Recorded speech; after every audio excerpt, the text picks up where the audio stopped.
ਇਸ ਦਾ ਸਦਕਾ ਅੰਮ੍ਰਿਤ ਵੇਲੇ ਤੋਂ ਲੈ ਕਰਕੇ ਹੀ ਪਾਤਸ਼ਾਹ ਜੀ ਦੇ ਚਰਨਾਂ ਕਮਲਾਂ ਵਿਖੇ ਹਾਜ਼ਰੀਆਂ ਲਵਾ ਰਹੇ ਹੋ ਆਪ ਜੀ। ਅੰਮ੍ਰਿਤ ਵੇਲੇ ਦੇ ਨਿਤਨੇਮ ਉਪਰੰਤ ਪਵਿੱਤਰ ਆਸਾ ਜੀ ਕੀ ਵਾਰ ਕੇ ਸ਼ਬਦ ਕੀਰਤਨ ਸਰਵਣ ਕਰ ਰਹੇ ਸੀ। ਉਪਰੰਤ ਪਵਿੱਤਰ ਸ਼ਬਦ ਦਾ ਪਾਠ ਸਰਵਣ ਕੀਤਾ ਜੀ। ਆਓ ਮਨੋਬਿਰਤੀਆਂ ਗੁਰੂ ਚਰਨਾਂ ਨਾਲ ਜੋੜਦੇ ਹੋਏ ਗੁਰੂ ਚਰਨਾਂ ਵਿਖੇ ਲਵਾਈਏ ਹਾਜ਼ਰੀਆਂ। ਗੁਰੂ ਕਾ ਬਖਸ਼ਿਆ ਫਤਿਹ ਦਾ ਨਾਰਾ ਕਰੀਏ ਬੁਲੰਦ। ਉਪਰੰਤ ਬਾਣੀ ਦੀ ਵਿਚਾਰ ਨਾਲ ਜੁੜਨਾ ਕਰਾਂਗੇ। ਗੱਜ ਕੇ ਆਖੀਏ ਜੀ ਵਾਹਿਗੁਰੂ ਜੀ ਕਾ ਖਾਲਸਾ ਵਾਹਿਗੁਰੂ ਜੀ ਕੀ ਫਤਿਹ। ਸਤਨਾਮ ਸ੍ਰੀ ਵਾਹਿਗੁਰੂ ਸਾਹਿਬ ਜੀਓ। ਸੱਚਾ ਸ਼ਾਹੋ ਸੱਚੇ ਵਣਜਾਰੇ, ਸੱਚ ਵਨੰਜੈ ਗੁਰ ਹੇਤਿ ਅਪਾਰੇ। ਸੱਚਾ ਸਾਹੋ ਸੱਚੇ ਵਣਜਾਰੇ,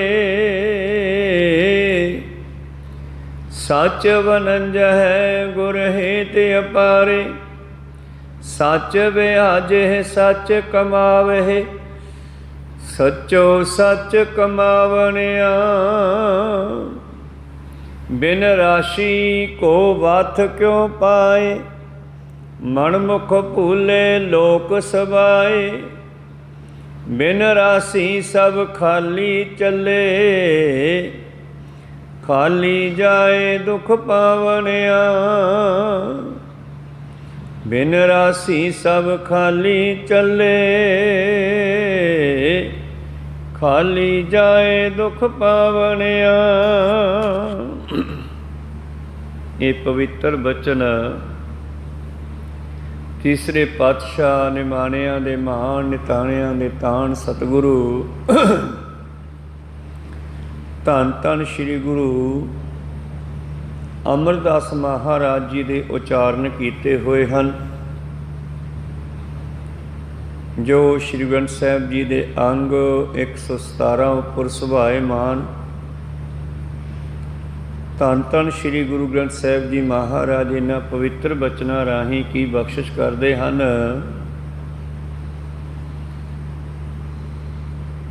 ਕਿ ਜੀਵ ਇੱਕ ਵਣਜਾਰੇ ਦੀ ਤਰ੍ਹਾਂ ਦੁਨੀਆ ਵਿੱਚ ਆਇਆ, ਵਪਾਰੀ ਦੀ ਤਰ੍ਹਾਂ ਆਇਆ ਔਰ ਸਤਿਗੁਰੂ ਗਾਈਡ ਕਰਦੇ ਹਨ। ਵਣਜ ਕਰੋ ਵਣਜਾਰਿਓ, ਵਖਰ ਲੈਹੋ ਸੰਭਾਲ।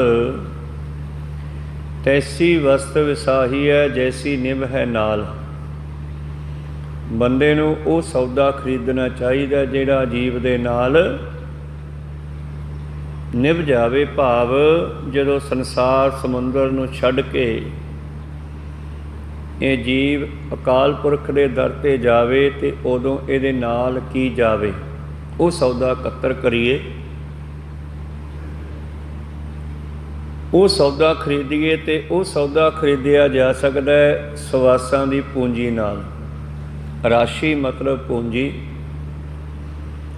ਸੰਸਾਰੀ ਤੌਰ 'ਤੇ ਕੋਈ ਵਣਜਾਰਾ, ਕੋਈ ਵਪਾਰੀ,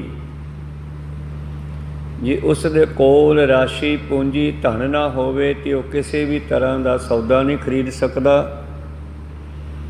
ਇਸੇ ਤਰ੍ਹਾਂ ਹੀ ਇਹ ਮਨੁੱਖਾ ਜੀਵਨ, ਸਾਡੇ ਕੋਲ ਸਵਾਸਾਂ ਦੀ ਪੂੰਜੀ ਹੈ। ਜਿੰਨਾ ਚਿਰ ਇਹ ਪੂੰਜੀ ਸਾਡੇ ਕੋਲ ਹੈ ਓਨਾ ਚਿਰ ਅਸੀਂ ਇਹਦੇ ਵੱਟੇ ਕੁਝ ਖਰੀਦ ਸਕਦੇ ਹਾਂ। ਨਾਲ ਜਾਣ ਵਾਲਾ ਉਹ ਹੈ ਪਰਮੇਸ਼ਰ ਦਾ ਨਾਮ, ਜੋ ਸਵਾਸਾਂ ਦੇ ਬਦਲੇ ਲਿਆ ਜਾ ਸਕਦਾ। ਬੜਾ ਕੀਮਤੀ ਪਰਮੇਸ਼ਰ ਦਾ ਨਾਮ ਹੈ ਔਰ ਕੀਮਤੀ ਹੀ ਧਨ ਚਾਹੀਦਾ, ਉਹ ਹੈ ਸਵਾਸ, ਜਿਨ੍ਹਾਂ ਦਾ ਕੋਈ ਮੁੱਲ ਨਹੀਂ। ਔਰ ਸਵਾਸਾਂ ਵੱਟੇ ਹੀ ਨਾਮ ਦਾ ਧਨ ਲਿਆ ਜਾ ਸਕਦਾ ਹੈ। ਜਿਸ ਤਰ੍ਹਾਂ ਪ੍ਰੀਤਮ ਜਪਜੀ ਸਾਹਿਬ ਵਿੱਚ ਬਿਆਨ ਕਰਦੇ ਹਨ, ਅਮੁੱਲ ਗੁਣ ਅਮੁੱਲ ਵਪਾਰ, ਅਮੁੱਲ ਵਪਾਰੀਏ ਅਮੁੱਲ ਭੰਡਾਰ। ਜੋ ਪਰਮੇਸ਼ਰ ਦਾ ਨਾਮ ਹੈ ਇਹ ਅਮੁੱਲ ਹੈ, ਇਹਦਾ ਕੋਈ ਮੁੱਲ ਨਹੀਂ। ਪਰਮੇਸ਼ਰ ਦੇ ਗੁਣ ਜੇ ਕਿਸੇ ਜੀਵ ਦੇ ਵਿੱਚ ਆ ਜਾਣ ਤਾਂ ਉਹਨਾਂ ਗੁਣਾਂ ਦਾ ਕੋਈ ਮੁੱਲ ਨਹੀਂ, ਤੇ ਜਿਸ ਨੇ ਧਾਰਨ ਕਰ ਲਏ ਉਸ ਸਰੀਰ ਦਾ ਵੀ ਕੋਈ ਮੁੱਲ ਨਹੀਂ। ਉਹ ਸਰੀਰ ਵੀ ਕੀਮਤੀ ਹੋ ਗਿਆ। ਇਹ ਦੇਹ ਸੁਕੰਚਨ ਚੰਗੜੀ ਆ। ਇਹ ਜੋ ਲੋਹੇ ਵਰਗਾ ਸਰੀਰ ਹੈ ਸਾਡਾ, ਇਹ ਸੋਨੇ ਵਰਗਾ ਹੋ ਗਿਆ, ਸੋਨੇ ਤੋਂ ਵੀ ਚੰਗਾ ਹੋ ਗਿਆ। ਇਸ ਤਰ੍ਹਾਂ ਪਾਤਸ਼ਾਹ ਜੀ ਬਖਸ਼ਿਸ਼ ਕਰਦੇ ਹਨ ਕਿ ਅਸਲ ਵਿੱਚ ਉਹ ਸੱਚੇ ਸ਼ਾਹ ਹਨ, ਸੱਚੇ ਬਣਜਾਰੇ ਹਨ, ਜਿਨ੍ਹਾਂ ਨੇ ਆਪਣੀ ਰਾਸ਼ੀ ਦਾ, ਆਪਣੀ ਪੂੰਜੀ ਦਾ ਮੁੱਲ ਜਾਣਿਆ। ਅਮੁੱਲ ਗੁਣ, ਅਮੁੱਲ ਵਪਾਰ, ਅਮੁੱਲ ਵਪਾਰੀਏ, ਅਮੁੱਲ ਭੰਡਾਰ। ਖਜ਼ਾਨਾ ਵੀ ਅਮੋਲਕ ਹੈ, ਔਰ ਇਹਦੇ ਵੱਟੇ ਅਸੀਂ ਜੋ ਖਰੀਦਣਾ ਹੈ ਉਹ ਵੀ ਅਮੋਲਕ ਹੈ।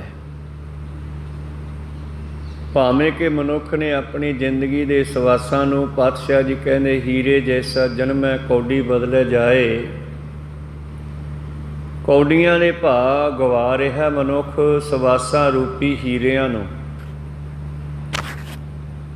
ਭਾਵ ਕੋਈ ਕਿੰਨੀ ਵੀ ਆਮਦਨ ਕਰ ਲਵੇ, ਇਹ ਸਵਾਸਾਂ ਦਾ ਮੁੱਲ ਨਹੀਂ ਹੈ। ਸਾਡੇ ਸਵਾਸ ਕਿੰਨੇ ਕੀਮਤੀ ਹੈ, ਭਾਵੇਂ ਕੋਈ 1000 ਰੁਪਈਆ ਵੀ ਘੰਟੇ ਦਾ ਕਿਉਂ ਨਾ ਕਮਾਉਂਦਾ ਹੋਵੇ, ਫਿਰ ਵੀ ਇਹ ਸਵਾਸ ਉਸ ਤੋਂ ਕੀਮਤੀ ਹਨ। ਇਹਨਾਂ ਦਾ ਸਹੀ ਮੁੱਲ ਉਦੋਂ ਹੀ ਪੈਂਦਾ ਜਦੋਂ ਇਹਨਾਂ ਦੇ ਨਾਲ ਨਾਮ ਜਪਿਆ ਜਾਵੇ, ਨਾਮ ਇਕੱਠਾ ਕੀਤਾ ਜਾਵੇ। ਅਮੁੱਲ ਗੁਣ, ਅਮੁੱਲ ਵਪਾਰ, ਅਮੁੱਲ ਵਪਾਰੀਏ, ਅਮੁੱਲ ਭੰਡਾਰ, ਅਮੁੱਲ ਆਵੇ, ਅਮੁੱਲ ਲੈ ਜਾਹੇ। ਇਹ ਸਵਾਸ ਜਿਹੜੇ ਅਮੋਲਕ ਸਾਨੂੰ ਆ ਰਹੇ ਹਨ, ਜਿਨ੍ਹਾਂ ਦਾ ਮੁੱਲ ਕੋਈ ਨਹੀਂ। ਜਿਸ ਤਰ੍ਹਾਂ ਕਿਸੇ ਨੂੰ ਪਿਆਸ ਲੱਗਣ ਤੇ ਪਾਣੀ ਦਾ ਮੁੱਲ ਪੁੱਛੇ ਕੀ ਪੈਂਦਾ, ਇਸੇ ਤਰ੍ਹਾਂ ਹੀ ਗੁਰੂ ਪਿਆਰਿਓ ਸਵਾਸਾਂ ਦਾ ਮੁੱਲ ਜਿਹੜਾ ਹੈ ਮੌਤ ਵੇਲੇ ਪਤਾ ਲੱਗਣਾ ਕਿ ਇਹ ਕਿਸ ਭਾਅ ਪੈਂਦੇ ਨੇ। ਮਨੁੱਖ ਜਿਹੜਾ ਹੈ ਜਦੋਂ ਮੌਤ ਕਿਨਾਰੇ 'ਤੇ ਦਿਸਦੀ ਹੈ, ਮੌਤ ਸਿਰ 'ਤੇ ਦਿਸਦੀ ਹੈ, ਉਦੋਂ ਪਤਾ ਲੱਗਦਾ ਵੀ ਸਵਾਸਾਂ ਦੀ ਕਿੰਨੀ ਕੀਮਤ ਆ। ਨਹੀਂ ਤਾਂ ਬੰਦਾ, ਪਾਤਸ਼ਾਹ ਜੀ ਕਹਿੰਦੇ ਰਹਿਣ ਗਵਾਈ ਸੋਏ ਕੈ, ਦਿਵਸ ਗਵਾਇਆ ਖਾਏ, ਹੀਰੇ ਜੈਸਾ ਜਨਮੈ ਕੌਡੀ ਬਦਲੇ ਜਾਏ, ਨਾਮ ਨਾ ਜਾਣਿਆ ਰਾਮ ਕਾ ਮੂੜੇ, ਫਿਰ ਪਾਛੈ ਪਛਤਾਹੇ ਰੇ। ਪਰਮੇਸ਼ਰ ਦੇ ਨਾਮ ਨੂੰ ਨਾ ਸਮਝਣ ਕਰਕੇ ਅਖੀਰ 'ਤੇ ਪਛਤਾਉਣਾ ਪੈਂਦਾ ਜਦੋਂ ਸਵਾਸ ਕੁਝ ਬਾਕੀ ਰਹਿ ਜਾਂਦੇ ਆ। ਜਿਸ ਤਰ੍ਹਾਂ ਇੱਕ ਵਾਰ ਦੀ ਗੱਲ ਹੈ ਕਿ ਇੱਕ ਰਾਜਾ, ਜਿਸ ਨੂੰ ਜੰਗਲ ਦੇ ਵਿੱਚੋਂ ਰਸਤਾ ਨਹੀਂ ਲੱਭ ਰਿਹਾ, ਭਟਕ ਗਿਆ, ਜੰਗਲ ਵਿੱਚ ਉਲਝ ਗਿਆ, ਗਵਾਚ ਗਿਆ, ਰਸਤਾ ਨਹੀਂ ਲੱਭ ਰਿਹਾ। ਉਸ ਵੇਲੇ ਭਟਕਦਾ ਹੋਇਆ ਰਾਜਾ ਜੰਗਲ ਦੇ ਵਿੱਚ ਇੱਕ ਲੱਕੜਹਾਰੇ ਕੋਲ ਪਹੁੰਚਿਆ, ਤੇ ਲੱਕੜਹਾਰੇ ਨੇ ਗੁਰੂ ਪਿਆਰੇ ਉਸ ਰਾਜੇ ਨੂੰ ਪਿਆਸੇ ਦੇ ਕਾਰਨ ਪਾਣੀ ਛਕਾਇਆ, ਜਲ ਛਕਾਇਆ। ਪਹਿਲਾਂ ਤਾਂ ਟੇ ਨਾਲ ਮਰ ਰਿਹਾ ਸੀ ਪਿਆਸਾ, ਆਪਣੇ ਕੂਨੇ 'ਚੋਂ ਠੰਡਾ ਜਲ ਛਕਾਇਆ। ਫਿਰ ਉਸ ਰਾਜੇ ਨੂੰ ਰਸਤਾ ਦੱਸਿਆ ਉਹ ਜੰਗਲ 'ਚੋਂ ਨਿਕਲਣ ਦਾ। ਤੇ ਜਦੋਂ ਜੰਗਲ 'ਚੋਂ ਰਾਜਾ ਨਿਕਲਣ ਲੱਗਿਆ ਤੇ ਫਿਰ ਉਸ ਲੱਕੜਹਾਰੇ ਨੂੰ ਕਹਿਣ ਲੱਗਿਆ, ਮਿੱਤਰਾ ਤੂੰ ਮੇਰੀ ਬੜੀ ਮਦਦ ਕੀਤੀ, ਜਿਹੜਾ ਮੈਨੂੰ ਪਿਆਸੇ ਨੂੰ ਪਾਣੀ ਪਿਆਇਆ, ਜਿਸ ਦਾ ਅੱਜ ਮੁੱਲ ਕੋਈ ਨਹੀਂ ਦੇ ਸਕਦਾ, ਮੈਂ ਤੈਨੂੰ ਮੇਰੀ ਜਾਨ ਬਚਾ ਦਿੱਤੀ। ਤੇ ਦੂਜਾ ਗਾਈਡ ਕੀਤਾ, ਰਸਤਾ ਦੱਸਿਆ, ਮੈਨੂੰ ਜੰਗਲ 'ਚੋਂ ਭਟਕੇ ਹੋਏ ਨੂੰ ਬਾਹਰ ਕੱਢਿਆ। ਤੂੰ ਮੇਰੇ ਮਹਿਲ 'ਚ ਆਈ, ਮੇਰੇ ਦਰਬਾਰ 'ਚ ਆਈ, ਮੈਂ ਤੈਨੂੰ ਕੁਝ ਦੇਵਾਂਗਾ। ਤਾਂ ਗੁਰੂ ਪਿਆਰਿਓ ਲੱਕੜਹਾਰਾ ਕਹਿਣ ਲੱਗਿਆ, ਜੀ ਠੀਕ ਆ, ਪਰ ਤੈਨੂੰ ਕਿਸੇ ਵਜ਼ੀਰ ਨੇ ਅੰਦਰ ਨਹੀਂ ਜਾਣ ਦੇਣਾ, ਇਸ ਕਰਕੇ ਆ ਮੇਰੀ ਇੱਕ ਨਿਸ਼ਾਨੀ, ਮੇਰਾ ਮੁੰਦਰਾ ਰੱਖ ਲੈ, ਭਾਵ ਅੰਗੂਠੀ ਰੱਖ ਲੈ, ਛਾਪ। ਜਦੋਂ ਇਹ ਛਾਪ ਦਿਖਾਏਗਾ ਤਾਂ ਮੇਰੇ ਵਜ਼ੀਰ ਤੈਨੂੰ ਮੇਰੇ ਤੱਕ ਆਉਣ ਦੇਣਗੇ। ਉਹ ਰਾਜੇ ਦੀ ਮੁੰਦਰਾ, ਰਾਜੇ ਦੀ ਛਾਪ, ਰਾਜੇ ਦੀ ਮੋਹਰ ਉਹਨੇ ਰੱਖ ਲਈ। ਕੁਝ ਦਿਨਾਂ ਬਾਅਦ ਸਮਾਂ ਕੱਢ ਕੇ ਲੱਕੜਹਾਰਾ ਗਿਆ ਰਾਜੇ ਦੇ ਦਰਬਾਰ ਵੱਲ। ਅੱਗੋਂ ਪਹਿਰੇਦਾਰ ਮਿਲੇ, ਕਹਿਣ ਲੱਗਿਆ ਮੈਂ ਰਾਜਾ ਸਾਹਿਬ ਨੂੰ ਮਿਲਣਾ। ਕਹਿੰਦੇ ਤੂੰ ਹੈ ਕੌਣ? ਕਹਿੰਦੇ ਮੈਂ ਕੋਈ ਵੀ ਹੋਵਾਂ, ਆ ਨਿਸ਼ਾਨੀ ਮੇਰੇ ਕੋਲੇ ਹੈ ਰਾਜੇ ਦੀ ਛਾਪ ਦੀ, ਮੋਹਰ ਦੀ। ਪਹਿਰੇਦਾਰ ਕਹਿੰਦੇ ਠੀਕ ਆ, ਰਾਜੇ ਨੇ ਬੁਲਾਇਆ ਤੈਨੂੰ, ਇਹ ਮੋਹਰ ਦੀ ਨਿਸ਼ਾਨੀ ਆ, ਚਲਿਆ ਜਾ। ਕਹਿੰਦੇ ਉਸ ਨੂੰ ਅੰਦਰ ਲੰਘਾ ਦਿੱਤਾ। ਸਭਾ ਲੱਗੀ ਹੈ, ਵਜ਼ੀਰ ਬੈਠੇ ਆ ਰਾਜੇ ਦੇ ਆਸੇ ਪਾਸੇ, ਤੇ ਰਾਜੇ ਨੇ ਉੱਥੇ ਸਵਾਲ ਖੜਾ ਕੀਤਾ ਵਜ਼ੀਰਾਂ ਦੇ ਸਾਹਮਣੇ, ਬਈ ਜੇ ਕੋਈ ਕਿਸੇ ਨੂੰ ਫਸੇ ਹੋਏ ਨੂੰ ਰਸਤਾ ਦਿਖਾਉਂਦਾ ਹੈ ਔਰ ਤਿਹਾਏ ਮਰਦੇ ਨੂੰ ਪਾਣੀ ਪਿਆ ਕੇ ਜਾਨ ਬਚਾ ਦੇਵੇ ਤਾਂ ਦੱਸੋ ਉਹਨੂੰ ਕੀ ਦੇਣਾ ਚਾਹੀਦਾ? ਤੇ ਸਿਆਣੇ ਵਜ਼ੀਰ ਕਹਿਣ ਲੱਗੇ ਰਾਜਾ ਸਾਹਿਬ ਇਹੋ ਜਿਹੇ ਬੰਦੇ ਨੂੰ ਤਾਂ ਕੁਛ ਵੀ ਦੇ ਦਿਓ, ਥੋੜ੍ਹਾ ਹੀ ਥੋੜ੍ਹਾ। ਜਿਸ ਵੇਲੇ ਬੰਦਾ ਜੰਗਲ ਵਿੱਚ ਭਟਕ ਜਾਵੇ, ਰਸਤਾ ਨਾ ਲੱਭੇ, ਤੇ ਉਹਨੂੰ ਕੋਈ ਰਸਤਾ ਦੱਸ ਦੇਵੇ। ਭੁੱਖਾ ਪਿਆਸਾ ਮਰਦਾ ਹੋਵੇ ਤੇ ਉਸ ਵੇਲੇ ਜਾਨ ਨਿਕਲਦੀ ਹੋਵੇ ਤੇ ਕੋਈ ਉਸ ਨੂੰ ਜਲ ਛਕਾ ਦੇਵੇ, ਉਹਦਾ ਕੋਈ ਮੁੱਲ ਥੋੜ੍ਹਾ ਹੀ ਹੈ, ਜਾਨ ਦੇ ਬਰਾਬਰ ਹੈ। ਰਾਜਾ ਸੋਚਣ ਲੱਗਿਆ ਫਿਰ ਆਪਾਂ ਇਹਨੂੰ ਕੀ ਦਈਏ? ਇਹ ਲੱਕੜ ਦਾ ਕੰਮ ਜਾਣਦਾ, ਲੱਕੜਹਾਰ ਹੈ, ਲੱਕੜ ਦੇ ਬਾਰੇ ਇਹਨੂੰ ਪਛਾਣ ਹੋਣੀ ਆ। ਆਪਾਂ ਇਸ ਨੂੰ ਚੰਦਨ ਵਾਲਾ ਬਾਗ ਦੇ ਦਿੰਦੇ ਆ। ਫਿਰ ਕਹੋ ਸਤਨਾਮ ਸ੍ਰੀ।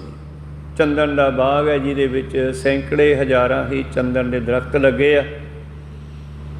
ਉਹ ਬਾਗ ਕਹਿੰਦੇ ਇਹਨਾਂ ਨੇ ਲੱਕੜਹਾਰੇ ਨੂੰ ਦੇ ਦਿੱਤਾ। ਪਰ ਲੱਕੜਹਾਰੇ ਦੀ ਮੱਤ ਲੱਕੜਾਂ ਤੱਕ ਹੀ ਸੀਮਿਤ ਸੀ। ਉਹ ਲੱਕੜਾਂ ਵੱਢਦਾ, ਉਹਨਾਂ ਨੂੰ ਕੱਟਦਾ, ਛਾਂਟਦਾ ਤੇ ਉਹਨਾਂ ਦੇ ਕੋਲੇ ਬਣਾ ਕੇ ਵੇਚਦਾ ਸੀ। ਤੰਦੂਰ ਲਾਏ ਹੋਏ ਸਨ ਕੋਲੇ ਬਣਾਉਣ ਵਾਲੇ। ਜੰਗਲ ਵਿੱਚੋਂ ਲੱਕੜਾਂ ਦਰਖਤ ਪੱਟ ਲੈਂਦਾ, ਉਹਨਾਂ ਨੂੰ ਛਾਂਟ ਕੇ ਤੰਦੂਰਾਂ ਵਿੱਚ ਬੰਦ ਕਰਕੇ ਕੋਲੇ ਬਣਾ ਕੇ ਵੇਚ ਦਿੰਦਾ। ਤੋ ਲੱਕੜਹਾਰਾ ਬੜਾ ਖੁਸ਼ ਹੋਇਆ, ਪਰ ਉਹਨੂੰ ਲੱਕੜ ਦੀ ਪਛਾਣ ਨਹੀਂ ਹੈ। ਤੇ ਉਸ ਨੇ ਗੁਰੂ ਪਿਆਰੋ ਥੋੜ੍ਹੇ ਹੀ ਸਮੇਂ ਦੇ ਵਿੱਚ ਕਹਿੰਦੇ ਉਹ ਚੰਦਨ ਦਾ ਜਿਹੜਾ ਬਾਗ ਸੀ ਸਾਰਾ ਕੋਲੇ ਬਣਾ ਬਣਾ ਵੇਚਤਾ। ਕਹੋ ਸਤਨਾਮ ਸ੍ਰੀ। ਕੋਲੇ ਬਣਾ ਬਣਾ ਕੇ ਵੇਚਤਾ। ਜੇ ਉਹਨੂੰ ਅਕਲ ਹੁੰਦੀ, ਜੇ ਉਹਨੂੰ ਮੱਤ ਹੁੰਦੀ ਤਾਂ ਕੋਲੇ ਬਣਾਉਣ ਦੀ ਲੋੜ ਹੀ ਨਹੀਂ ਸੀ। ਉਹ ਤਾਂ ਬੜੀ ਕੀਮਤੀ ਲੱਕੜ ਸੀ, ਪਰ ਉਹਨੂੰ ਉਹਦੀ ਪਛਾਣ ਨਹੀਂ ਸੀ। ਇਸ ਕਰਕੇ ਉਸ ਨੇ ਉਹਦੇ ਵੀ ਕੋਲੇ ਬਣਾ ਲਏ ਔਰ ਕੋਲੇ ਬਣਾ ਬਣਾ ਕੇ ਉਹ ਸਾਰੇ ਕੋਲਿਆਂ ਦੇ ਭਾਅ ਵੇਚ ਦਿੱਤੇ। ਸਮਾਂ ਬਤੀਤ ਹੁੰਦਾ ਗਿਆ। ਰਾਜੇ ਦੇ ਘਰ ਕੋਈ ਫੰਕਸ਼ਨ ਸੀ, ਉਹਨੂੰ ਥੋੜ੍ਹੀ ਚੰਦਨ ਦੀ ਲੱਕੜ ਦੀ ਲੋੜ ਪਈ। ਆਪਣੇ ਵਜ਼ੀਰ ਨੂੰ ਕਹਿਣ ਲੱਗਿਆ ਜਾਓ ਲੱਕੜਹਾਰੇ ਤੋਂ ਥੋੜ੍ਹੀ ਲੱਕੜ ਲੈ ਕੇ ਆਓ ਚੰਦਨ ਦੀ। ਤੇ ਗੁਰੂ ਪਿਆਰਿਓ ਜਿਸ ਵੇਲੇ ਕਹਿੰਦੇ ਵਜ਼ੀਰ ਲੈਣ ਵਾਸਤੇ ਲੱਕੜ ਗਏ ਵੀ ਸਾਨੂੰ ਥੋੜ੍ਹੀ ਲੱਕੜ ਚਾਹੀਦੀ ਆ ਚੰਦਨ ਦੀ, ਉਹ ਕਹਿਣ ਲੱਗਿਆ ਵੀ ਚੰਦਨ ਦੀ ਲੱਕੜ ਤਾਂ ਹੈ ਨਹੀਂ। ਵਜ਼ੀਰ ਹੈਰਾਨ ਹੋਏ ਵੀ ਇੰਨੀ ਲੱਕੜ ਤੋਂ ਕਿੱਥੇ ਖਪਾ ਦਿੱਤੀ ਇੰਨੀ ਜਲਦੀ। ਉਹ ਕਹਿੰਦਾ ਉਹ ਤਾਂ ਮੈਂ ਸਾਰੀ ਕੋਲੇ ਬਣਾ ਬਣਾ ਕੇ ਵੇਚ ਦਿੱਤੇ। ਕਹਿੰਦੇ ਕੋਲੇ ਬਣਾਉਣ ਦੀ ਕਿਹੜੀ ਲੋੜ ਸੀ ਤੈਨੂੰ, ਉਹ ਤਾਂ ਵੈਸੇ ਹੀ ਕੀਮਤੀ ਲੱਕੜ ਸੀ। ਤੇ ਰਾਜੇ ਨੂੰ ਅੱਜ ਥੋੜ੍ਹੀ ਜਿਹੀ ਲੱਕੜ ਚਾਹੀਦੀ ਸੀ ਤੇ ਤੇਰੇ ਕੋਲ ਹੈ ਨਹੀਂ। ਕਹਿਣ ਲੱਗਿਆ ਵਿੱਚ ਆ ਲੱਕੜ ਦਾ ਬਾਹਾਂ ਹੈ ਜਿਹੜਾ ਕੁਹਾੜੇ ਵਿੱਚ ਪਾਇਆ ਹੋਇਆ ਸੀ, ਬਾਹਾਂ ਕੋਈ 2-2.5 ਫੁੱਟ ਦਾ। ਕਹਿੰਦੇ ਆ ਬਾਹਾਂ ਹੈ ਲੱਕੜ ਦਾ, ਹੋਰ ਤਾਂ ਹੈ ਨਹੀਂ। ਕਹਿੰਦੇ ਚੱਲ ਇਹੀ ਦੇ। ਕਹਿੰਦੇ ਉਹ ਲੱਕੜ ਦਾ ਬਾਹਾਂ ਲਿਆ, ਉਹਦਾ ਮੁੱਲ ਦਿੱਤਾ। ਉਹ ਹੈਰਾਨ ਹੋ ਗਿਆ ਵੀ ਇੰਨੀ ਕੁ ਲੱਕੜ ਦੇ ਇੰਨੇ ਪੈਸੇ ਵੱਟੇ ਗਏ। ਕਿੱਡਾ ਮੂਰਖ ਸੀ ਮੈਂ, ਤਾਂ ਦਰਖਤਾਂ ਦੇ ਦਰਖਤ ਗਾਲ ਦਿੱਤੇ ਕੋਲੇ ਬਣਾ ਬਣਾ ਕੇ, ਤੇ ਆ ਇੱਕ ਬਾਹਾਂ 2-2.5 ਫੁੱਟ ਦਾ ਜਿਹਨੂੰ ਵੇਚ ਕੇ ਰਾਜੇ ਨੇ ਮੈਨੂੰ ਇੰਨੀ ਮਾਇਆ ਦਿੱਤੀ ਆ। ਹੈਰਾਨ ਹੋ ਗਿਆ, ਪਰ ਹੁਣ ਪਛਤਾਉਂਦਾ ਵੀ ਮੈਂ ਤਾਂ ਸਾਰਾ ਇਤਨਾ ਕੀਮਤੀ ਬਾਗ ਖਰਾਬ ਕਰ ਲਿਆ। ਔਰ ਫਿਰ ਉਸ ਨੂੰ ਉਹਦੇ ਮੁੱਲ ਦਾ ਪਤਾ ਲੱਗਿਆ ਵੀ ਇਹ ਲੱਕੜ ਜਿਹੜੀ ਸੀ ਚੰਦਨ ਦੀ ਬੜੀ ਕੀਮਤੀ ਸੀ, ਪਰ ਮੈਂ ਇਹਨੂੰ ਵੀ ਆਮ ਦਰਖਤਾਂ ਦੀ ਤਰ੍ਹਾਂ ਹੀ ਦਰਖਤ ਜਾਣ ਕੇ ਮਚਾ ਕੇ ਤੇ ਸਾੜ ਕੇ ਸਵਾਹ ਕਰਕੇ ਵੇਚ ਦਿੱਤਾ ਸਾਰਾ। ਤਾਂ ਗੁਰੂ ਪਿਆਰਿਓ ਉਹ ਫਿਰ ਪਛਤਾਉਂਦਾ, ਪਰ ਹੁਣ ਪਛਤਾਇਆ ਕੀ ਬਣਦਾ। ਉਸੇ ਤਰ੍ਹਾਂ ਹੀ ਮਨੁੱਖਾ ਜੀਵਨ ਜਿਸ ਦੇ ਸਵਾਸਾਂ ਦਾ ਕੋਈ ਮੁੱਲ ਨਹੀਂ ਹੈ। ਆਹ ਕਰੋਨਾ ਦੀ ਬਿਮਾਰੀ ਜੀ ਚੱਲੀ ਨਾ, ਉਦੋਂ ਲੋਕਾਂ ਨੂੰ ਥੋੜ੍ਹਾ ਪਤਾ ਲੱਗਿਆ ਵੀ ਆਕਸੀਜਨ ਦਾ ਕੀ ਮੁੱਲ ਹੈ। ਕਹੋ ਸਤਨਾਮ ਸੀ। ਜਿਹੜੀ ਆਕਸੀਜਨ ਸਾਨੂੰ ਪਰਮੇਸ਼ਰ ਨੇ ਫਰੀ ਦਿੱਤੀ ਹੋਈ ਆ। ਜਿਣ ਦੀਆ ਤੁਧ ਪਵਨ ਅਮੋਲਾ, ਅਮੋਲਾ ਜਿਹਦਾ ਮੁੱਲ ਕੋਈ ਨਹੀਂ ਹੈ। ਕਿ ਸੰਸਾਰ ਨੇ, ਡਾਕਟਰਾਂ ਨੇ, ਸਾਇੰਸਦਾਨਾਂ ਨੇ ਮੁੱਲ ਪਾਇਆ, ਦੱਸਿਆ ਆਕਸੀਜਨ ਕੀ ਭਾਅ ਮਿਲਦੀ ਆ। ਪਰਮੇਸ਼ਰ ਨੇ ਕੀ ਭਾਅ ਦਿੱਤੀ ਆ ਸਾਨੂੰ। ਪੰਜਵੇਂ ਪ੍ਰੀਤਮ ਕਹਿੰਦੇ ਜਿਣ ਦੀਆ ਤੁਧ ਪਵਨ ਅਮੋਲਾ, ਜਿਣ ਦੀਆ ਤੁਧ ਨੀਰ ਨਿਰਮੋਲਾ, ਜਿਹਨੇ ਤੈਨੂੰ ਇਹ ਪਵਿੱਤਰ ਪਾਣੀ ਦਿੱਤਾ ਜਿਸ ਦਾ ਮੁੱਲ ਕੋਈ ਨਹੀਂ ਹੈ। ਇਹ ਤਿੰਨ ਚੀਜ਼ਾਂ, ਇਹਨਾਂ ਦਾ ਮੁੱਲ ਕੋਈ ਨਹੀਂ ਹੈ, ਅੱਗ, ਪਾਣੀ ਤੇ ਹਵਾ। ਜਿਣ ਦੀਆ ਤੁਧ ਨੀਰ ਨਿਰਮੋਲਾ, ਜਿਣ ਦੀਆ ਤੁਧ ਪਾਵਕ ਬਲਨਾ, ਤਿਸ ਠਾਕਰ ਕੀ ਰਹੋ ਮਨ ਸਰਨਾ। ਐਸੇ ਠਾਕਰ ਦੀ, ਐਸੇ ਮਾਲਕ ਦੀ ਚਰਨ ਸ਼ਰਨ ਵਿੱਚ ਰਹਿਣਾ ਸਿੱਖੋ, ਰਹਿਣਾ ਕਰੋ, ਜਿਸ ਨੇ ਸਾਨੂੰ ਇਤਨਾ ਕੀਮਤੀ ਜੀਵਨ ਦਿੱਤਾ। ਸੱਚਾ ਸ਼ਾਹੋ ਸੱਚੇ ਬਣਜਾਰੇ, ਸੱਚ ਬਨੰਜੈ ਗੁਰ ਹੇਤ ਅਪਾਰੇ। ਵਿਰਲਿਆਂ ਨੂੰ ਪਤਾ ਲੱਗਿਆ ਗੁਰੂ ਦੇ ਨਾਲ ਪਿਆਰ ਕਰਕੇ, ਕਿਉਂਕਿ ਗੁਰੂ ਮਾਰਗ ਦਰਸ਼ਨ ਕਰਦਾ ਹੈ। ਤਾਂ ਗੁਰੂ ਪਿਆਰਿਓ, ਵਿਰਲਿਆਂ ਨੂੰ ਪਤਾ ਲੱਗਿਆ ਜਿਨ੍ਹਾਂ ਨੇ ਗੁਰੂ ਨਾਲ ਪਿਆਰ ਪਾਇਆ। ਸੱਚ ਬਨੰਜੈ ਗੁਰ ਹੇਤ ਅਪਾਰੇ, ਸੱਚ ਵਿਹਾਜੈ ਸੱਚ ਕਮਾਵੈ। ਉਹ ਸੱਚ ਨੂੰ ਇਕੱਠਾ ਕਰਦੇ ਆ, ਸੱਚ ਦੀ ਕਮਾਈ ਕਰਦੇ ਆ, ਸੱਚ ਨੂੰ ਵਿਹਾਜਦੇ ਆ, ਭਾਵ ਖਰੀਦਦੇ ਆ। ਵਪਾਰ ਕਰਨਾ, ਵਿਹਾਜਣਾ, ਉਹ ਸੱਚ ਨੂੰ ਖਰੀਦਣਾ ਕਰਦੇ ਆ, ਸੱਚ ਕਮਾਵੇ, ਫਿਰ ਉਸ ਸੱਚ ਦੇ ਨਾਲ ਸੱਚ ਵਧਾਉਂਦੇ ਆ। ਸੱਚੋ ਸੱਚ ਕਮਾਵਣੇ ਆ। ਮਨੁੱਖਾ ਜੀਵਨ ਜਿਹੜਾ ਉਹਨਾਂ ਦਾ ਫਿਰ ਉਹ ਸੱਚ ਦੇ ਨਾਲ ਜੁੜ ਕੇ ਬਤੀਤ ਹੁੰਦਾ ਹੈ ਅਤੇ ਉਹ ਉਹਦੇ ਵਿੱਚੋਂ ਲਾਹਾ ਖੱਟਦੇ ਹੈ। ਪਰ 90-99% ਲੋਕ ਤਾਂ ਪਾਤਸ਼ਾਹ ਜੀ ਕਹਿੰਦੇ ਹੀਰੇ ਜੈਸਾ ਜਨਮੈ ਕੌਡੀ ਬਦਲੇ ਜਾਏ, ਮਗਰੋਂ ਪਛਤਾਉਂਦੇ ਹੈ ਉਸ ਲੱਕੜਹਾਰੇ ਦੀ ਤਰ੍ਹਾਂ ਜਿਸ ਨੇ ਸਾਰਾ ਚੰਦਨ ਦਾ ਬਾਗ ਕੋਲੇ ਬਣਾ ਬਣਾ ਵੇਚ ਦਿੱਤਾ। ਕਹੋ ਸਤਨਾਮ ਸ੍ਰੀ। ਜਿਹਨੂੰ ਇਹ ਪਤਾ ਹੀ ਨਹੀਂ ਸੀਗਾ ਕਿ ਮੇਰੇ ਕੋਲ ਜੇ ਰਾਜੇ ਨੇ ਬਾਗ ਦਿੱਤਾ, ਅਗਰ ਮੈਂ ਇਸ ਦਾ ਗਿੱਠ-ਗਿੱਠ ਲੱਕੜ ਵੀ ਵੇਚਾਂ ਤਾਂ ਮੇਰੀ ਜ਼ਿੰਦਗੀ ਵਧੀਆ ਲੰਘ ਸਕਦੀ ਆ, ਕੁੱਲਾਂ ਤੱਕ ਕੇ ਜੀਵਨ ਦਾਨ ਦੇ ਸਕਦਾ ਐਸਾ ਬਾਗ। ਪਰ ਅਗਿਆਨਤਾ ਬਸ ਉਸ ਲੱਕੜਹਾਰੇ ਨੇ ਉਹ ਸਾਰਾ ਹੀ ਕੋਲੇ ਬਣਾ ਬਣਾ ਕੇ ਸਵਾਹ ਬਣਾ ਦਿੱਤਾ, ਵੇਚ ਦਿੱਤਾ। ਐਸਾ ਹੀ ਹਾਲ ਮਨੁੱਖ ਦਾ ਹੈ। ਰੈਣ ਗਵਾਈ ਸੋਏ ਕੈ ਦਿਵਸ ਗਵਾਇਆ ਖਾਏ, ਹੀਰੇ ਜੈਸਾ ਜਨਮੈ ਕੌਡੀ ਬਦਲੇ ਜਾਏ। ਨਾਮ ਨ ਜਾਣਿਆ ਰਾਮ ਕਮੂੜੇ, ਫਿਰ ਪਾਛੈ ਪਛਤਾਹੇ ਰੇ।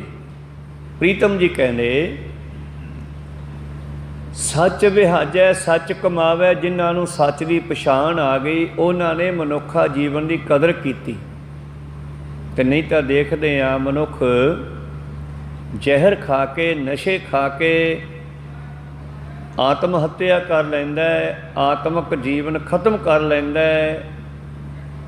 ਕੋਈ ਗੱਡੀਆਂ ਥੱਲੇ ਆ ਕੇ, ਕੋਈ ਪਾਣੀ ਵਿੱਚ ਡੁੱਬ ਕੇ ਦੁਖੀ ਹੋਇਆ ਮਨੁੱਖਾ ਜੀਵਨ ਤੋਂ ਇਹਨੂੰ ਖਤਮ ਕਰ ਲੈਂਦਾ ਹੈ। ਇਸ ਕਰਕੇ ਪਾਤਸ਼ਾਹ ਜੀ ਕਹਿੰਦੇ ਇਹ ਮਨੁੱਖ ਜਿਹੜਾ ਹੈ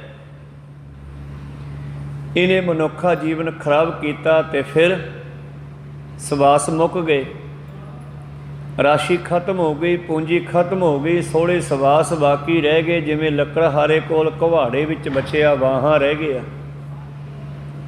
ਫਿਰ ਮਨੁੱਖ ਨੂੰ ਪਤਾ ਲੱਗਦਾ ਕਿ ਮਨੁੱਖਾ ਜੀਵਨ ਕਿੰਨਾ ਕੀਮਤੀ ਸੀ, ਜਿਸ ਦੀ ਮੈਂ ਕਦਰ ਨਹੀਂ ਪਾਈ। ਬਿਨ ਰਾਸ਼ੀ ਕੋ ਵੱਥ ਕਿਉਂ ਪਾਏ, ਸਵਾਸਾਂ ਤੋਂ ਬਗੈਰ ਨਾਮ ਜਪਿਆ ਨਹੀਂ ਜਾਂਦਾ ਤੇ ਨਾਮ ਜਪੇ ਤੋਂ ਬਗੈਰ ਸਵਾਸਾਂ ਦਾ ਕੋਈ ਖਾਸ ਮੁੱਲ ਨਹੀਂ ਵਟਿਆ ਆਪਾਂ। ਬਿਨ ਰਾਸ਼ੀ ਕੋ ਵੱਥ ਕਿਉਂ ਪਾਏ, ਸਵਾਸਾਂ ਦੀ ਪੂੰਜੀ ਤੋਂ ਬਗੈਰ ਅਸੀਂ ਨਾਮ ਰੂਪੀ ਵਸਤੂ ਨੂੰ ਕਿਵੇਂ ਇਕੱਤਰ ਕਰ ਸਕਦੇ ਹਾਂ। ਮਨ ਮੁਖ ਭੂਲੇ ਲੋਕ ਸਵਾਏ। ਤੇ ਇਹ ਮਨ ਮੁਖ ਲੋਕ ਸਵਾਏ, ਸਾਰੇ ਲੋਕ ਸਵਾਏ ਮਤਲਬ ਸਾਰੀ 99%। ਸਤਿਗੁਰਾਂ ਨੇ ਕਿਹਾ ਨਾ ਕੋਟਨ ਮੈਂ ਕੋਊ, ਕਰੋੜਾਂ ਵਿੱਚੋਂ ਕੋਈ ਬਿਰਲਾ ਇਸ ਗੱਲ ਨੂੰ ਸਮਝਿਆ, ਤੇ ਜਿਹਨੂੰ ਸਮਝ ਆਈ ਉਸ ਨੇ ਇਹਦੀ ਕਦਰ ਕੀਤੀ। ਨਹੀਂ ਤਾਂ ਮਨਮੁਖ ਭੂਲੇ ਲੋਕ ਸਬਾਏ, ਸਾਰੀ ਦੁਨੀਆ ਇਸ ਗੱਲ ਤੋਂ ਅਣਜਾਣ ਹੈ ਕਿ ਜਿਹੜਾ ਮੈਂ ਮਨੁੱਖਾ ਜਨਮ ਲੈ ਕੇ ਆਇਆ ਇਹਦਾ ਮੁੱਲ ਕੀ ਆ। ਬਿਨ ਰਾਸੀ ਸਭ ਖਾਲੀ ਚੱਲੇ, ਸਵਾਸ ਖਤਮ ਹੋ ਗਏ, ਨਾਮ ਇਕੱਠਾ ਨਹੀਂ ਕੀਤਾ। ਸਵਾਸ ਮੁਕਾ ਲਏ, ਸਵਾਸ ਖਤਮ ਹੋ ਗਏ। ਬਿਨ ਰਾਸ਼ੀ ਸਭ ਖਾਲੀ ਚੱਲੇ, ਖਾਲੀ ਜਾਏ ਦੁੱਖ ਪਾਵਣਿਆ, ਤੇ ਅਖੀਰ ਮਨੁੱਖਾ ਜੀਵਨ ਖਤਮ ਹੋ ਗਿਆ, ਹੱਥੋਂ ਨਿਕਲ ਗਿਆ। ਫਿਰ ਇਹ ਜੀਵ ਆਤਮਾ ਜਿਹੜੀ ਹੈ ਵਿਚਾਰੀ ਤੜਫਦੀ ਹੈ, ਦੁਖੀ ਹੁੰਦੀ ਹੈ, ਭਟਕਦੀ ਹੈ। ਖਾਲੀ ਜਾਏ ਦੁੱਖ ਪਾਵਣਿਆ, ਇੱਕ ਸੱਚ ਵਨੰਜੈ ਗੁਰ ਸ਼ਬਦ ਪਿਆਰੇ। ਇੱਕ ਉਹ ਜਿਨ੍ਹਾਂ ਨੂੰ ਸਮਝ ਆ ਗਈ ਕੋਟਲ ਮੈਂ ਕੋਊ, ਕਰੋੜਾਂ ਦੇ ਵਿੱਚੋਂ ਕੋਈ ਬਿਰਲਾ ਜਿਨ੍ਹਾਂ ਨੂੰ ਸੋਝੀ ਆ ਗਈ, ਜਿਨ੍ਹਾਂ ਨੂੰ ਸਮਝ ਆ ਗਈ, ਉਹਨਾਂ ਨੇ ਸਵਾਸਾਂ ਦੇ ਬਦਲੇ ਨਾਮ ਜਪਣਾ ਸ਼ੁਰੂ ਕੀਤਾ, ਕਿਉਂਕਿ ਇਹੋ ਹੀ ਇਹਦਾ ਅਸਲੀ ਮੁੱਲ ਹੈ। ਅਮੁੱਲ ਗੁਣ ਅਮੁੱਲ ਵਪਾਰ, ਅਮੁੱਲ ਵਪਾਰੀਏ ਅਮੁੱਲ ਭੰਡਾਰ। ਅਮੁੱਲ ਆਵੈ ਅਮੁੱਲ ਲੈ ਜਾਹੇ, ਅਮੁੱਲ ਭਾਏ ਅਮੁੱਲਾ ਸਮਾਹੇ। ਅਮੁੱਲ ਧਰਮ ਅਮੁੱਲ ਦੀਵਾਨ, ਅਮੁੱਲ ਤੁਲ ਅਮੁੱਲ ਪ੍ਰਵਾਨ। ਤੁਲ ਹੁੰਦੀ ਹੈ ਤੱਕੜੀ, ਪ੍ਰਵਾਨ ਹੁੰਦੇ ਆ ਵੱਟੇ। ਕਹਿਣ ਲੱਗੇ ਅਸਲੀ ਜਿਹੜੀ ਹੈ ਸੋਚ ਦੇ ਵਿੱਚ ਪਰਮੇਸ਼ਰ ਦਾ ਨਾਮ ਜਪਣਾ ਇਹੋ ਹੀ ਵਧੀਆ ਤੱਕੜੀ ਹੈ। ਆਪੇ ਕੰਡਾ ਤੋਲ ਤਰਾਜੀ, ਆਪੇ ਤੋਲਣਹਾਰਾ, ਆਪੇ ਦੇਖੈ ਆਪੇ ਬੂਝੈ, ਆਪੇ ਹੈ ਵਣਜਾਰਾ। ਇਸ ਦੇ ਅੰਦਰ ਸਭ ਕੁਝ ਹੈ, ਸਭ ਕੁਛ ਘਰ ਮੈਂ ਬਾਹਰ ਨਾਹੀ, ਬਾਹਰ ਟੋਲੇ ਸੋ ਭਰਮ ਭੁਲਾਹੀ। ਪਰ ਆਪਣੇ ਆਪੇ ਨੂੰ ਛੱਡ ਕੇ ਜਦੋਂ ਬਾਹਰੋਂ ਲੱਭਦਾ ਫਿਰ ਚੱਕਰਾਂ 'ਚ ਪੈਂਦਾ। ਮੇਰੇ ਪ੍ਰੀਤਮ ਜੀ ਕਹਿੰਦੇ ਇੱਕ ਸੱਚ ਵਨੰਜੈ ਗੁਰ ਸ਼ਬਦ ਪਿਆਰੇ। ਇੱਕ ਨਾ ਨੂੰ ਸੋਝੀ ਆਈ, ਇੱਕ ਫਿਰਦੇ ਬੇਪਰਵਾਹ। ਜਿਨ੍ਹਾਂ ਨੂੰ ਸੋਝੀ ਆ ਗਈ, ਜਿਨ੍ਹਾਂ ਨੂੰ ਅਕਲ ਆ ਗਈ, ਉਹਨਾਂ ਨੇ ਮਨੁੱਖਾ ਜੀਵਨ ਦਾ ਲਾਹਾ ਖੱਟਣਾ ਸ਼ੁਰੂ ਕਰ ਲਿਆ। ਜਿਨ੍ਹਾਂ ਨੂੰ ਨਹੀਂ ਸੋਝੀ ਆਈ, ਉਹਨਾਂ ਨੇ ਲੱਕੜਹਾਰੇ ਦੀ ਤਰ੍ਹਾਂ ਇਹਨਾਂ ਸਵਾਸਾਂ ਨੂੰ, ਚੰਦਨ ਵਰਗੇ ਸਵਾਸਾਂ ਨੂੰ ਜਿਹੜਾ ਹੈ ਕੋਲੇ ਬਣਾ ਦਿੱਤਾ।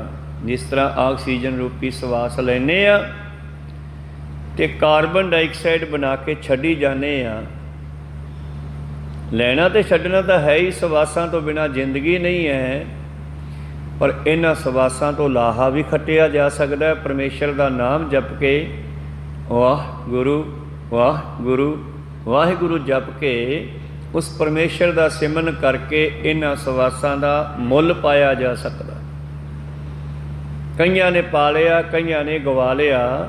ਮੇਰੇ ਪ੍ਰੀਤਮ ਜੀ ਕਹਿੰਦੇ ਇੱਕ ਸੱਚ ਵਨੰਜੈ ਗੁਰ ਸ਼ਬਦ ਪਿਆਰੇ। ਕਈਆਂ ਨੂੰ ਹੋਸ਼ ਆਈ, ਸੋਝੀ ਆਈ, ਉਹਨਾਂ ਨੇ ਇਹਨਾਂ ਸਵਾਸਾਂ ਵੱਟੇ ਸੱਚ ਖਰੀਦ ਲਿਆ। ਨਹੀਂ ਤਾਂ ਲਗਭਗ ਝੂਠ ਹੀ ਖਰੀਦਦੇ ਆ। 8 ਘੰਟੇ ਸਵਾਸ ਖਰਚ ਕਰਦੇ ਆ, 8000 ਤੇ 8000 ਸਵਾਸ ਖਰਚ ਕਰਕੇ ਅਸੀਂ ਇਹਦੇ ਬਦਲੇ ਚਾਹੇ 200 ਰੁਪਈਆ ਦਿਹਾੜੀ ਲਿਆਈਏ, ਚਾਹੇ 400 ਲਿਆਈਏ, ਚਾਹੇ 1000 ਲਿਆਈਏ, ਚਾਹੇ 500 ਲਿਆਈਏ, ਕਿੰਨੀ ਵੀ ਲਿਆਓ, ਲੱਖ ਵੀ ਕਿਉਂ ਨਾ ਲਿਆਓ, ਤਾਂ ਵੀ ਸਸਤੀ ਹੈ। ਕਹੋ ਸਤਨਾਮ ਸਿੰਘ। ਤਾਂ ਵੀ ਮਨੁੱਖਾ ਜੀਵਨ ਸਸਤਾ ਜਾ ਰਿਹਾ। ਰੈਣ ਗਵਾਈ ਸੋਇ ਕੈ ਦਿਵਸ ਗਵਾਇਆ, ਖਾਏ ਹੀਰੇ ਜੈਸਾ ਜਨਮੈ, ਕੌਡੀ ਬਦਲੇ ਜਾਏ। ਪਾਤਸ਼ਾਹ ਕਹਿੰਦੇ ਜੋ ਮਰਜ਼ੀ ਇਹਦੇ ਵੱਟੇ ਦੁਨੀਆ ਦਾ ਲੈ ਲਾ, ਮਾਇਆ ਦਾ, ਇਹ ਕੌਡੀਆਂ ਤੋਂ ਵੱਧ ਨਹੀਂ ਇਹਦੇ ਸਾਹਮਣੇ। ਜਿਸ ਤਰ੍ਹਾਂ ਧੰਨ ਗੁਰੂ ਨਾਨਕ ਦੇ ਮਹਾਰਾਜ ਜੀ ਨੂੰ ਇੱਕ ਦਿਨ ਭਾਈ ਮਰਦਾਨਾ ਜੀ ਕਹਿਣ ਲੱਗੇ, ਮਹਾਰਾਜ ਭੁੱਖ ਬੜੀ ਲੱਗੀ ਆ। ਸਤਿਗੁਰੂ ਪਾਤਸ਼ਾਹ ਕਹਿੰਦੇ ਕੋਈ ਨਹੀਂ ਮਰਦਾਨਿਆ, ਚੱਲਦੇ ਆ, ਸਾਹਮਣੇ ਸ਼ਹਿਰ ਆਉਂਦਾ ਹੈ, ਉੱਥੇ ਚੱਲ ਕੇ ਤੈਨੂੰ ਕੁਛ ਛਕਾਉਣੇ ਆ। ਚਲਦੇ ਚਲਦੇ ਸ਼ਹਿਰ ਪਹੁੰਚੇ। ਸ਼ਹਿਰ ਦਾ ਨਾਮ ਹੈ ਪਾਟਲੀ ਪੁੱਤਰ, ਜਿਸ ਦਾ ਇੱਕ ਨਾਮ ਹੈ ਪਟਨਾ ਸਾਹਿਬ। 10ਵੇਂ ਪਾਤਸ਼ਾਹ ਨੇ ਅਵਤਾਰ ਧਾਰਿਆ ਜਿੱਥੇ। इसका पहला नाम पाटली पुत्र है, फिर पटना साहब भी इसका नाम पै गया। बाबा जी कहते मरदानी आ पिंड का नां की आ? कहना जी मैं ना तो की लैना, मैनू भुख लगी आ। भुख तेरी मेट दिने आ, कोई नहीं। जानदा किहड़ा पिंड आ ये? कहना जी मैनू नहीं पता। कहने मरदानिया इहदा नाम पटना है। पटना शहर का नाम भी है तो पटना साडे शरीर का नाम भी है। कहना जी होऊगा, मैनू भुख लगी है। कहते कोई नहीं। चलते चलते एक ठेडा मारिया धरती च ते एक लाल निकलिया। मरदाने नूं कहंदे आ चक ला, आ पल्ले बन ला। तू कहना सी ना पल्ले तो कुछ है नहीं, शहर च किहड़ा फ्री मिल जूगा, चक पल्ले बन ला। ये की है? कहना इहदा तैनूं पता शहर में जाके लगूगा, बड़ी कीमती वस्तु है, होऊगी। अणमन्ने जे मन नाल पल्ले नाल बन्निया ते मोढे ते सिट लिया। शहर च पहुँच गए। जा मरदानिया ये बेचिया। मर जे है कि मैनूं इहदा दस दिओ, ये लाल है, मरदानिया नूं लाल कहिंदे आ। जा बेच के जो शकन है शक लै। कहने मरदाना गया शहर च, मठियाई वाली दुकान ते गया। कहने भी वैसे सोहना है मनका जा, साडे किसी काम का तो है नहीं गा, तकड़ी दे बोदे ते बन लांगे, तैनूं पसेरी मठियाई दे दिन्ने आ। कहन नहीं यार इन्ना सस्ता भी नहीं हैगा, ये लाल कहंदा मेरा मालके नूं। वो कहंदे नहीं इदों वध नहीं असीं देना। सौदे वाली दुकान ते गया, राशन वाली दुकान ते, वो कहंदे भाई 3 पैसिਆਂ ਦਾ है, 3 पैसे लै जा। मरदाना वापस मुड़िया 5-4 दुकानां ते जाके कहना जी ਇਹਦਾ ਮੁੱਲ लोग इन्ना क पाउंदे, तुसीं कहने हो लाल आ। धन गुरु नानक देव जी कहने मरदानिया इन्हां लोकां नूं लालां दी पछाण नहीं हैगी। तूं ऐ कर, इत्थे एक सालसराय नाम दा जौहरी है, ਉਹਦੇ कोल जा, ਉਹਨੂੰ विखा। कहने मरदाना पुछदा पछाउंदा सालसराय दे घर पहुँचिया, जौहरी दे घर पहुँचिया। आवाज़ मारी, अंदरों नौकर बाहर आया। कहने हाँ भाई किवें सी? कहने यार माल दिखाउणा सी, माल बेचना। ये माल ही कहंदे आ, चाहे डंगर होण चाहे हीरे जवाहरात होण, व्यापारी माल ही कहंदे आ। आ जा अंदर आ जा। जौहरी नूं विखाया लाल। कहंदे जौहरी तां रख के सामने मत्थे टेकी जावे उहनूं। ये एडा कीमती मैं कदे वेखिया ही नहीं गा भाई, किन्ने क पैसे लैणे आ? मरदाना कहना मैनू नहीं पता किन्ने दा, जिन्ने दा हैगा पैसे दे दे। कहना पता मैनू भी नहीं हैगा, पर इहदे उत्ते लिखिया भी जिहड़ा इहदे दर्शन करे वो 125 रुपया दर्शनी भेटा देवे पहला। ते आ चक 125 दी थैली, मैं अपने धर्म नूं रखदा होया ये 125 दर्शनी भेटा देना, बाकी तू 10 जिन्ने लैणे आ। कहना मैनू नहीं पता, पर मरदाने तो 125 भी बहुत लगता भी यार है इन्ने पैसे देते। जदों कि जौहरी कहना ये तो दर्शनां दे पैसे है, दर्शनी भेटा है। मरदाना चक के थैली पातशाह कोल आ गया। कहना जी आ वधिया बंदा टकरिया, इहने वेखण दा ही 125 रुपया देता। पर पातशाह कहंदे इहो जे टक्कर दे थोड़े आ, इहो जे बहुते नहीं हुंदे गे जिन्हां नूं माड़ी मोटी पछाण हुंदी आ। चल शुक्र है, उन्होंने कहे भाई असी सौदा बेचना, जिन्ने का हैगा दे दे। वो कहना मैनू ये मुੱਲ का नहीं पता। मरदाना बाबा जी नूं पुछदा तुसीं दसो किन्ने दा? पातशाह कहंदे मैनू भी ये मुੱਲ का नहीं पता। अमुल गुण अमुल व्यापार, ये वो लाल सीगा।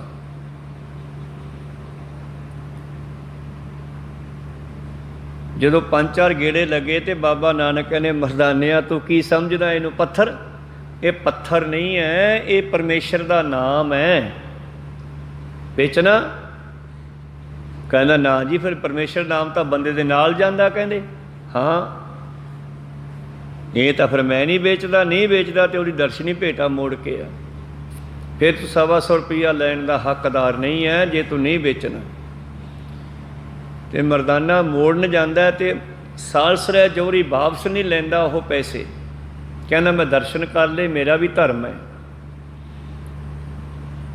ਅਖੀਰ ਗੁਰੂ ਪਿਆਰਿਓ ਮਰਦਾਨਾ ਕਹਿੰਦੇ ਥੈਲੀ ਸਿੱਟ ਕੇ ਵਿਹੜੇ ਵਿੱਚ ਭੱਜੇ ਆਉਂਦਾ, ਮੇਰਾ ਮਾਲਕ ਮੈਨੂੰ ਰੱਖਣ ਨਹੀਂ ਦਿੰਦਾ ਗਾ, ਮੈਂ ਸੌਦਾ ਹੀ ਨਹੀਂ ਵੇਚਣਾ, ਆ ਚੱਕ। ਜਿਨ੍ਹਾਂ ਨੂੰ ਸਮਝ ਆਈ ਇੱਕ ਸੱਚ 52 ਗੁਰ ਸ਼ਬਦ ਪਿਆਰੇ, ਉਹਨਾਂ ਨੇ ਸੱਚ ਦਾ ਵਪਾਰ ਕੀਤਾ, ਸੱਚ ਨਾਲ ਜੁੜਨਾ ਕੀਤਾ, ਸੱਚ ਨੂੰ ਵਣਜਣਾ ਕੀਤਾ। ਆਪ ਤਰੇ ਸਗਲੇ ਕੁਲ ਤਾਰੇ, ਉਹ ਸੱਚ ਦੇ ਨਾਲ ਆਪ ਵੀ ਤਰਦੇ ਆ, ਆਪਣੀਆਂ ਕੁੱਲਾਂ ਦਾ ਵੀ ਉਧਾਰ ਕਰ ਲੈਂਦੇ ਆ। ਸਾਲਸਰਾ ਜੌਹਰੀ ਨੇ ਵੇਖਿਆ, ਯਾਰ ਇਹੋ ਜਿਹਾ ਕਿਹੜਾ ਵਪਾਰੀ ਹੈ ਜਿਹਦੇ ਕੋਲ ਐਡੇ ਕੀਮਤੀ ਲਾਲ ਹੈ, ਪਤਾ ਕਰੋ। ਉਹਨੇ ਆਪਣੇ ਨੌਕਰ ਨੂੰ ਮਗਰ ਭਜਾਇਆ ਅਧਰਕੇ ਨੂੰ, ਅਧਰਕਾ ਫਟਾਫਟ ਪਹੁੰਚਿਆ, ਕਿਤੇ ਚਲੇ ਨਾ ਜਾਣ ਵਪਾਰੀ। ਫਿਰਨੀ ਤੋਂ ਬਾਹਰ ਪਾਤਸ਼ਾਹ ਬੈਠੇ ਆ, ਫਿਰਨੀ ਤੇ ਅਧਰਕਾ ਆਇਆ, ਨਮਸਕਾਰ ਕੀਤੀ, ਮੱਥਾ ਟੇਕਿਆ, ਬੈਠ ਗਏ। ਇਤਨੇ ਮਗਰੇ ਸਾਲਸਰਾ ਜੌਹਰੀ ਵੀ ਆ ਗਿਆ, ਉਹਨੇ ਵੀ ਨਮਸਕਾਰ ਕੀਤੀ। ਮਹਾਰਾਜ ਇਹ ਬੜਾ ਕੀਮਤੀ, ਮੈਂ ਤੁਹਾਡੇ ਕੋਲੋਂ ਅੱਜ ਲਾਲ ਦੇਖਿਆ, ਅੱਜ ਤੱਕ ਮੈਂ ਜ਼ਿੰਦਗੀ 'ਚ ਇਹੋ ਜਿਹਾ ਲਾਲ ਨਹੀਂ ਦੇਖਿਆ ਕਦੇ। ਇਹ ਲਾਲ ਹੈ ਕਿ ਤੁਸੀਂ ਲਾਲ ਹੋ? ਧੰਨ ਗੁਰੂ ਨਾਨਕ ਦੇਵ ਜੀ ਕਹਿੰਦੇ, ਸੁਣ ਸਾਲਸ ਤੂੰ ਜੌਹਰੀ ਆਪਣਾ ਲਾਲ ਪਛਾਣ। ਉਹ ਤੂੰ ਐਵੇਂ ਜੌਹਰੀ ਬਣਿਆ ਫਿਰਦਾ, ਤੈਨੂੰ ਪਤਾ ਨਹੀਂ ਲਾਲ ਕੈਸੇ ਕੀਮਤੀ ਹੁੰਦੇ ਆ। ਕਹਿੰਦਾ ਜੀ ਅੱਜ ਮੈਂ ਪਹਿਲੀ ਵਾਰ ਦੇਖਿਆ ਇਹੋ ਜਿਹਾ ਲਾਲ। ਸੁਣ ਸਾਲਸ ਤੂੰ ਜੌਹਰੀ ਆਪਣਾ ਲਾਲ ਪਛਾਣ, ਭਾਵ ਆਤਮਾ ਨੂੰ ਪਛਾਣ, ਜੀਵ ਆਤਮਾ ਨੂੰ। ਕੂੜੇ ਪੱਥਰ ਨਾ ਗੰਢ ਬੰਨ ਲੀਜੈ ਭਲੇ ਸਿਆਣ। ਧਿਆਨ ਦਿਓ, ਕਹਿਣ ਲੱਗੇ ਐਵੇਂ ਪੱਥਰ ਨਾ ਇਕੱਠੇ ਕਰਦੇ ਫਿਰੋ, ਆਪਣੇ ਆਪੇ ਦੀ ਪਛਾਣ ਕਰੋ। ਜਿਨ੍ਹਾਂ ਨੂੰ ਇਸ ਗੱਲ ਦੀ ਸੋਝੀ ਆ ਗਈ, ਬਾਬਾ ਜੀ ਕਹਿੰਦੇ ਉਹਨਾਂ ਨੇ ਸਵਾਸਾਂ ਰੂਪੀ ਪੂੰਜੀ ਦਾ ਜਿਹੜਾ ਹੈ ਲਾਹਾ ਖੱਟ ਲਿਆ। ਨਹੀਂ ਤਾਂ ਬਿਨ ਰਾਸੀ ਸਭ ਖਾਲੀ, ਚੱਲੇ ਖਾਲੀ ਜਾਏ ਦੁੱਖ ਪਾਵਣਿਆ। ਇੱਕ ਸੱਚ 52 ਗੁਰ ਸ਼ਬਦ ਪਿਆਰੇ, ਆਪ ਤਰੇ ਸਗਲੇ ਕੁਲ ਤਾਰੇ। ਆਏ ਸੇ ਪ੍ਰਵਾਨ ਹੋਏ, ਮਿਲ ਪ੍ਰੀਤਮ ਸੁਖ ਪਾਵਣਿਆ। ਉਹਨਾਂ ਦਾ ਆਉਣਾ ਸਫਲਾ ਹੋਇਆ। ਅਧਰਕੇ ਨੇ ਆ ਕੇ ਬਾਬੇ ਨਾਨਕ ਨੂੰ ਮੱਥਾ ਟੇਕਿਆ, ਨਮਸਕਾਰ ਕੀਤੀ। ਪਾਤਸ਼ਾਹ ਜੀ ਨੇ ਸਿਰ ਤੇ ਮੇਰਾ ਭਰਿਆ ਹੱਥ ਰੱਖਿਆ ਤੇ ਅਧਰਕੇ ਨੂੰ ਬ੍ਰਹਮ ਗਿਆਨ ਹੋ ਗਿਆ। ਤੇ ਸਾਲਸਰਾ ਜੌਹਰੀ ਕੋਲੇ ਬੈਠਾ ਹੈ, ਮਾਲਕ ਉਹਦਾ, ਉਹਨੂੰ ਉਹ ਗਿਆਨ ਨਹੀਂ ਹੋਇਆ ਜਿਹੜਾ ਅਧਰਕੇ ਨੂੰ ਹੋ ਗਿਆ। ਕਹਿਣ ਲੱਗਿਆ ਜੀ ਤੁਸੀਂ ਤਾਂ ਪਰਮੇਸ਼ਰ ਦੇ ਰੂਪ ਲੱਗਦੇ ਹੋ ਮੈਨੂੰ। ਤਾਂ ਸਾਲਸਰਾ ਜੌਹਰੀ ਕਹਿਣ ਲੱਗਿਆ, ਮਹਾਰਾਜ ਤੁਸੀਂ ਸੰਤ ਮਹਾਂਪੁਰਸ਼ ਹੋ, ਇਹ ਮੇਰਾ ਨੌਕਰ ਸੰਤਾਂ ਦੀ ਸੰਗਤ ਕਰਦਾ, ਇਸ ਕਰਕੇ ਇਹਨੂੰ ਤੁਹਾਡੀ ਪਛਾਣ ਆ ਗਈ। ਮੈਨੂੰ ਵੀ ਕਿਰਪਾ ਕਰਕੇ ਪਛਾਣ ਬਖਸ਼ੋ, ਮੈਂ ਕੌਣ ਹਾਂ। ਧੰਨ ਗੁਰੂ ਨਾਨਕ ਦੇਵ ਜੀ ਨੇ ਆਪਣੇ ਮੋਢੇ ਤੋਂ ਲਾਹ ਕੇ ਇੱਕ ਪਰਨਾ ਸੀ 2-2.5 ਗਜ ਦਾ, ਉਹ ਦਿੱਤਾ, ਕਹਿੰਦੇ ਆ ਸਿਰ ਤੇ ਬੰਨ੍ਹ। ਜਦੋਂ ਕਹਿੰਦੇ ਸਾਲਸਰਾਏ ਨੇ ਉਹ ਸਿਰ ਤੇ ਬੰਨ੍ਹਿਆ ਤੇ ਉਹਦੇ ਅੰਦਰ ਵੀ ਬ੍ਰਹਮ ਗਿਆਨ ਹੋ ਗਿਆ। ਧੰਨ ਗੁਰੂ ਨਾਨਕ ਦੇਵ ਜੀ ਨੇ ਫਿਰ ਪਟਨਾ ਸਾਹਿਬ ਦੇ ਇਲਾਕੇ ਦੇ ਵਿੱਚ ਇਹ ਸਾਲਸਰਾ ਜੌਹਰੀ ਨੂੰ ਉੱਥੇ ਗੱਦੀ ਦਿੱਤੀ ਪ੍ਰਚਾਰ ਦੀ। ਕਹਿੰਦੇ ਵੈਸੇ ਹੱਕ ਤਾਂ ਤੇਰੇ ਨੌਕਰ ਦਾ ਬਣਦਾ ਸੀ, ਪਹਿਲਾਂ ਇਹਨੇ ਪਛਾਣਿਆ, ਪਰ ਚਲੋ ਫਿਰ ਵੀ ਸੰਸਾਰੀ ਤੌਰ 'ਤੇ ਤੈਨੂੰ ਮੈਂ ਪਹਿਲਾਂ ਸਮਾਂ ਦਿੰਦਾ, ਤੇਰਾ ਸਮਾਂ ਵੀ ਥੋੜ੍ਹਾ ਰਹਿ ਗਿਆ। ਤੂੰ ਸਰੀਰ ਛੱਡਣ ਲੱਗਿਆ, ਇਹ ਗੱਦੀ ਜਿਹੜੀ ਹੈ, ਮੰਜੀ ਜਿਹੜੀ ਹੈ, ਇਹ ਆਪਣੇ ਨੌਕਰ ਅਧਰਕੇ ਨੂੰ ਦੇਣੀ ਹੈ, ਫਿਰ ਇਹ ਸਿੱਖੀ ਦਾ ਪ੍ਰਚਾਰ ਕਰੂਗਾ, ਉਹਨਾਂ ਚਿਰ ਤੂੰ ਕਰ। ਇਸ ਕਰਕੇ ਜਿਨ੍ਹਾਂ ਨੂੰ ਸਮਝ ਆਈ ਉਹਨਾਂ ਨੇ ਸਵਾਸਾਂ ਰੂਪੀ ਰਾਸ਼ੀ ਪੂੰਜੀ ਦੇ ਨਾਲ ਨਾਮ ਰੂਪੀ ਧਨ ਇਕੱਠਾ ਕੀਤਾ। ਜਿਨ੍ਹਾਂ ਨੂੰ ਨਹੀਂ ਸਮਝ ਆਈ ਉਹਨਾਂ ਨੇ ਨਾਮ ਰੂਪੀ ਧਨ ਨੂੰ ਕੌਡੀਆਂ ਦੇ ਭਾਅ ਗਵਾ ਦਿੱਤਾ। ਲੱਕੜਹਾਰੇ ਦੀ ਤਰ੍ਹਾਂ ਜਿਹਨੇ ਚੰਦਨ ਦਾ ਬਾਗ ਕੋਲੇ ਬਣਾ ਵੇਚ ਦਿੱਤਾ। ਪ੍ਰੀਤਮ ਜੀ ਕਹਿੰਦੇ, ਇੱਕ ਸੱਚ 52 ਗੁਰ ਸ਼ਬਦ ਪਿਆਰੇ, ਆਪ ਤਰੇ ਸਗਲੇ ਕੁਲ ਤਾਰੇ। ਆਏ ਸੇ ਪ੍ਰਵਾਨ ਹੋਏ, ਉਹਨਾਂ ਦਾ ਆਉਣਾ ਸਫਲਾ ਹੋਇਆ। ਮਿਲ ਪ੍ਰੀਤਮ ਸੁਖ ਪਾਵਣਿਆ, ਜਿਨ੍ਹਾਂ ਨੇ ਇੱਥੇ ਆ ਕੇ ਪ੍ਰੀਤਮ ਨੂੰ ਮਿਲਣਾ ਕੀਤਾ, ਭਾਵ ਗੁਰੂ ਨੂੰ ਮਿਲਣਾ ਕੀਤਾ। ਤੋ ਸਾਲਸਰਾਏ ਜੌਹਰੀ ਨੇ ਬੇਨਤੀ ਕੀਤੀ ਸੀ ਉਸ ਦਿਨ ਬਾਬੇ ਨਾਨਕ ਨੂੰ, ਵੀ ਮਹਾਰਾਜ ਗਾਹਾਂ ਕਿੱਥੇ ਜਾਣਾ, ਇਹ ਇਲਾਕਾ ਤੁਹਾਡਾ ਹੀ ਆ ਅਤੇ ਤੁਸੀਂ ਇੱਥੇ ਹੀ ਰਹੋ ਸਾਡੇ ਕੋਲ। ਧੰਨ ਗੁਰੂ ਨਾਨਕ ਦੇਵ ਜੀ ਕਹਿੰਦੇ, ਭਾਈ ਜੌਹਰੀਆ ਹੁਣ ਤਾਂ ਅਸੀਂ ਸਾਰਾ ਦੇਸ਼ ਦੇਖਣਾ, 10ਵੇਂ ਜਾਮੇ ਇੱਥੇ ਜਨਮ ਹੀ ਧਾਰ ਲਵਾਂਗੇ। ਤਾਂ ਉਹ ਬਚਨ ਪਹਿਲੇ ਜਾਮੇ ਵਾਲਾ 10ਵੇਂ ਜਾਮੇ 'ਚ ਪੂਰਾ ਕੀਤਾ।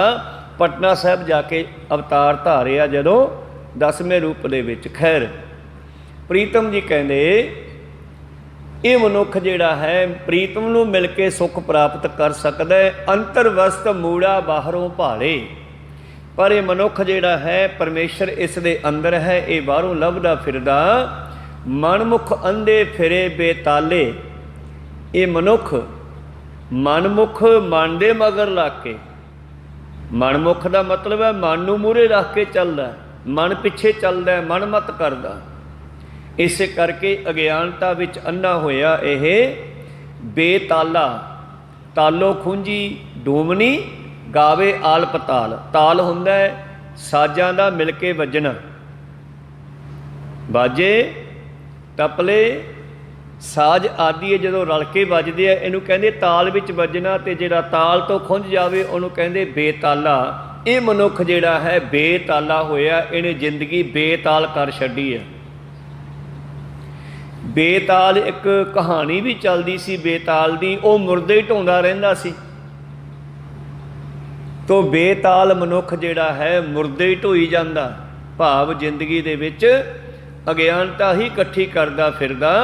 ਮਨਮੁਖ ਅੰਧੇ ਫਿਰੇ ਬੇਤਾਲੇ, ਜਿੱਥੇ ਵਸਤ ਹੋਵੇ ਤਿੱਥੋਂ ਕੋਈ ਨਾ ਪਾਵੇ। ਜਿੱਥੇ ਉਹ ਪਰਮੇਸ਼ਰ ਦੀ ਨਾਮ ਰੂਪੀ ਵਸਤੂ ਪਈ ਆ ਮਨੁੱਖ ਦੇ ਅੰਦਰ, ਅੰਦਰ ਜਾਂਦਾ ਨਹੀਂ ਗਾ। ਸਭ ਕੁਛ ਘਰ ਮੈਂ ਬਾਹਰ ਨਾਹੀ, ਬਾਹਰ ਟੋਲੇ ਸੋ ਭਰਮ ਭੁਲਾਹੀ।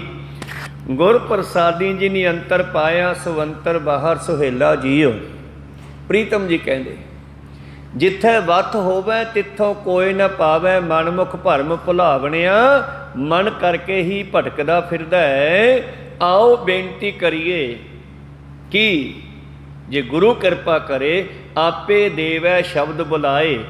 ਜਿਵੇਂ ਧੰਨ ਗੁਰੂ ਨਾਨਕ ਦੇਵ ਜੀ ਨੇ ਪਟਨਾ ਸਾਹਿਬ ਦੀ ਫਿਰਨੀ 'ਚ ਬੈਠ ਕੇ ਭਾਈ ਮਰਦਾਨੇ ਰਾਹੀਂ ਅਧਰ ਕੇ ਤੇ ਸਾਲਸਰਾ ਜੌਹਰੀ ਨੂੰ ਬੁਲਾ ਲਿਆ। ਇੱਦਾਂ ਆਪ ਕਿਰਪਾ ਕਰਦਾ ਸਦਕੇ, ਜਿਵੇਂ ਸਾਲਸਰਾਏ 'ਤੇ ਕਿਰਪਾ ਕੀਤੀ, ਉਹਦੇ ਨੌਕਰ 'ਤੇ ਕਿਰਪਾ ਕੀਤੀ, ਇਸੇ ਤਰ੍ਹਾਂ ਉਹ ਕਿਰਪਾ ਕਰਦਾ ਆਪੇ ਦੇਵੈ ਸ਼ਬਦ ਬੁਲਾਏ।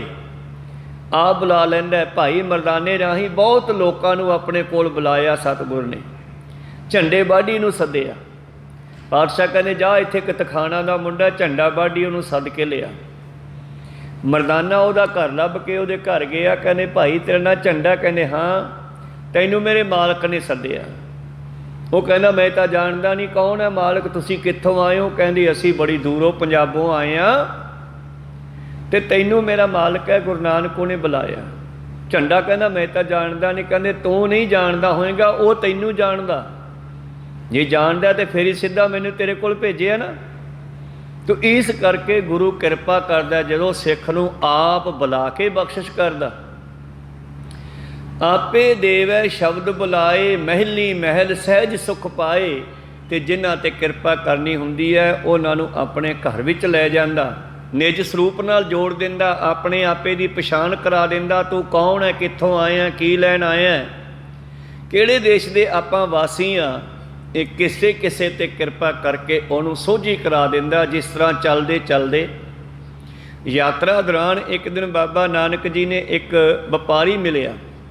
ਵਪਾਰੀ ਨੇ ਮੋਢੇ 'ਤੇ ਐਦਾਂ ਗਠੜੀ ਸਿੱਟੀ ਹੋਈ ਆ, ਸੌਦਾ ਵੇਚਦਾ ਫਿਰਦਾ, ਕੋਈ ਨੂਨ ਤੇਲ। ਬਾਬਾ ਜੀ ਕਹਿੰਦੇ ਵੀ ਕੀ ਕਰਦਾ? ਕਹਿੰਦਾ ਜੀ ਕੁਛ ਨਹੀਂ, ਬਸ ਰੋਜੀ ਟਪਾਉਣ ਵਾਸਤੇ ਆ ਸਮਾਨ ਵੇਚਦਾ। ਕਹਿੰਦੇ ਵਿਖਾ ਤਾਂ। ਉਹਨੇ ਚਾਦਰ ਵਿਛਾਈ, ਸਮਾਨ ਸਾਹਮਣੇ ਆ ਗਿਆ। ਪਾਤਸ਼ਾਹ ਜੀ ਉੱਥੇ ਕੁਝ ਵੱਟੇ ਪਏ ਨੇ, ਉਹਨਾਂ ਵੱਟਿਆਂ ਨੂੰ ਚੱਕ ਕੇ ਵੇਖਦੇ। ਕਹਿੰਦੇ ਆਹ ਕੀ ਆ? ਕਹਿੰਦੇ ਜੀ ਇਹ ਵੱਟੇ ਆ, ਤੋਲੇ ਆ। ਅੱਛਾ ਅੱਛਾ, ਇਹ ਕਿੰਨਾ ਹੈ? ਇਹ ਜੀ 5 ਸ਼ੇਰ। ਅੱਛਾ, ਇਹ ਤਾਂ 5 ਸ਼ੇਰ ਦਾ।